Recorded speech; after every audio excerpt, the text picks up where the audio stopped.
Olá, vamos continuar com a nossa leitura. Estamos no capítulo 4. O título é Você está na luz. E vamos iniciar o segundo vídeo com o subtítulo Para sempre vitorioso.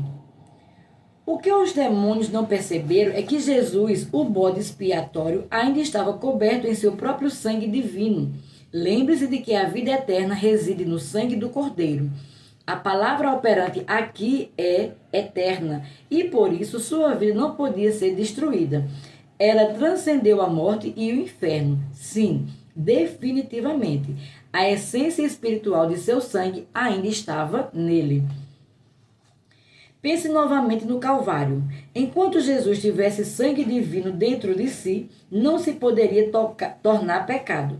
Mas somente quando esse sangue foi totalmente vertido, é que ele pôde receber o pecado e a morte. Leia 2 Coríntios capítulo 5, verso 21. Jesus nunca poderia ter morrido espiritualmente ou fisicamente se seu sangue tivesse permanecido nele. Havia demais nele para que isso acontecesse. O Salmo 22, verso 14 diz: Como água me derramei. Seu coração parou e seu sangue foi derramado. Somente depois de sua vida ter sido esvaída é que o pecado entrou. O plano era que Jesus se tornasse pecado para que pudesse entrar no inferno. Para os demônios, parecia de fato que Deus havia perdido a guerra, uma vez que Cristo sofreu os terrores do inferno. Satanás pensou que tinha vencido. O que ele não compreendia é que a alma do Filho de Deus estava coberta com seu próprio sangue espiritual. Por 3 dias no seio da terra, Jesus experimentou o inimaginável. Os sofrimentos em conjunto de toda pessoa que já viveu ou que ainda iria nascer estavam sobre ele. Era todo o pecado do mundo ao mesmo tempo. Isaías 53, verso 10 e 11 diz: Todavia ao Senhor agradou moê-lo, fazendo-o enfermar, quando a sua alma se puser por expiação do pecado. O trabalho da sua alma ele verá e ficará satisfeito. Com o seu conhecimento, o meu servo, o justo, justificará a muitos, porque as iniquidades deles levará sobre si. Quando seus sofrimentos se igualaram ao castigo de todo o mundo, em todos os lugares, a balança da justiça foi equilibrada. Sua dor correspondeu ao nosso castigo, a punição pelo pecado foi paga na moeda de seus sofrimentos. O profeta Isaías profetizou esse acontecimento. O trabalho da sua alma ele verá e ficará satisfeito com o seu conhecimento. O meu servo, o justo, justificará a muitos, porque as iniquidades deles levará sobre si. No momento precioso da igualdade entre eles, o sofrimento e o castigo, algo começou a acontecer. Uma luz surgiu repentinamente nas trevas. Você consegue imaginar o que aconteceu naquele submundo escuro quando a vida de Deus, aquela substância divina com a qual Jesus estava coberto, começou a brilhar e foi ficando cada vez mais brilhante? No inferno, uma luz resplandeceu nas trevas. Jesus foi transfigurado no inferno. Ele ressuscitou em novidade de vida pela virtude de seu próprio sangue. Romanos 6, verso 4 diz que Cristo ressuscitou dos mortos para a glória do Pai. Aquela glória encontrava-se em seu sangue, a mesma glória do Pai, a mesma vida no sangue que nos salva. Salvou Jesus da morte para a vida. Ela operou nele no que diz respeito ao sangue de Jesus. Não existe um demônio no inferno que possa impedir alguém de ser salvo. Jesus precisou ser salvo. Ele permitiu tornar-se pecado que separa do Pai o homem. Cristo morreu espiritualmente, ou seja, tomou sobre si a natureza da morte.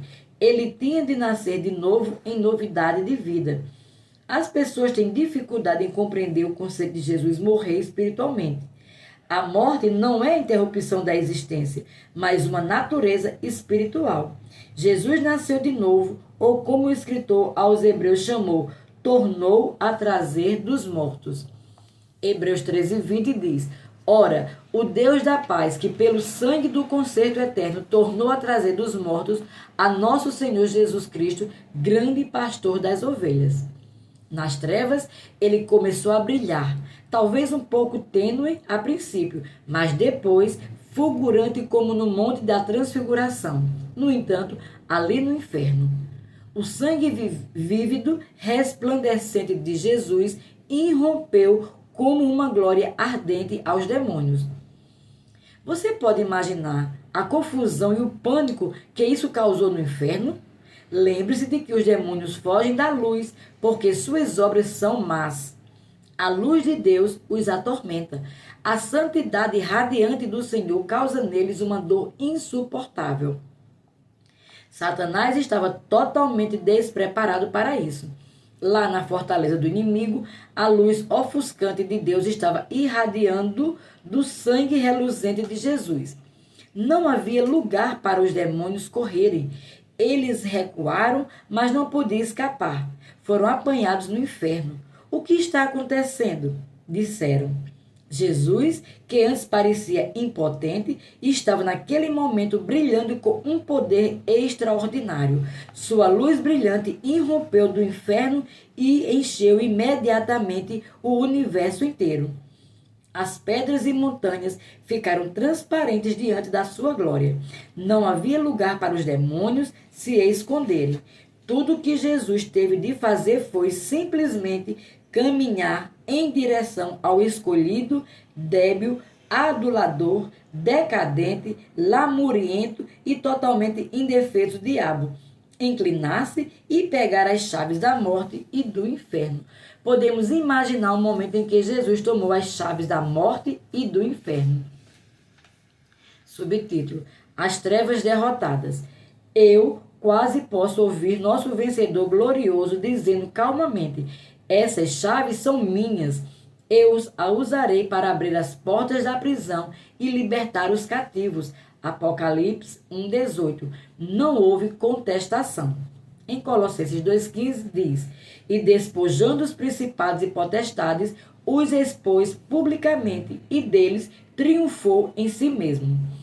A Bíblia ampliada diz assim: e tendo Deus despojado os poderes e as autoridades que se colocavam contra nós, fez deles um espetáculo e exemplo público, triunfando sobre eles na cruz. Quando eu era criança, cantávamos a esse respeito na Igreja Batista. Ele do túmulo se levantou e sobre seus inimigos com poder triunfou. Ele ressuscitou em vitória do domínio das trevas e vive para sempre com seus santos a reinar.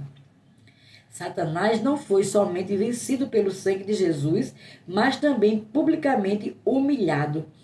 Deus, por intermédio de seu profeta, prenunciou corretamente a derrota vergonhosa do diabo. Isaías 14, do verso 9 ao 16, diz assim: o inferno, desde o profundo, se turbou por ti, para te sair ao encontro na tua vinda. Despertou por ti os mortos e todos os príncipes da terra, e fez levantar do seu trono a todos os reis das nações. Estes todos responderão e te dirão: tu também adoecestes como nós, e fostes semelhante a nós. Já foi derribado no inferno a tua soberba, com o som dos teus alaúdes, os bichinhos debaixo de ti se estenderão, e os bichos te cobrirão. Como caíste do céu, ó estrela da manhã, filha da alva, como fostes lançado por terra, tu que debilitavas as nações, e tu dizias no teu coração: eu subirei ao céu e acima das estrelas de Deus. Exaltarei o meu trono, e no monte da congregação me assentarei da banda dos lados do norte. Subirei acima das mais altas nuvens, e serei semelhante ao Altíssimo. E contudo, levado será ao inferno, ao mais profundo do abismo. Os que te virem te contemplarão, considerar-te-ão e dirão: é este o varão que fazia estremecer a terra e que fazia tremer os reinos? Mais tarde, na ilha de Pátmos, João viu Jesus vitorioso e ressurreto, e ele não se parecia com os retratos que vemos pendurados nas paredes de certas igrejas. João descreve como ele ouviu uma voz atrás dele que parecia com a de muitas águas. Apocalipse, capítulo 1, verso 15, parte A. Eu sou o Alfa e o Ômega, o princípio e o fim, diz o Senhor, que é e que era e que há de vir, o Todo-Poderoso. E o que vive, fui morto, mas eis aqui estou vivo para todo sempre. Amém. E tenho as chaves da morte e do inferno.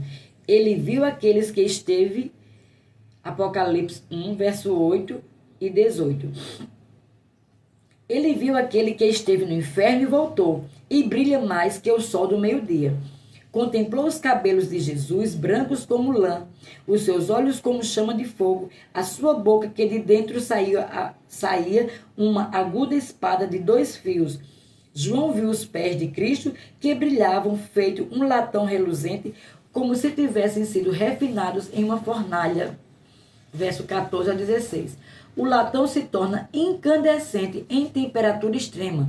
Imagine cada passo de Jesus explodindo como bombas fosforescentes. Ora, este é o meu Jesus.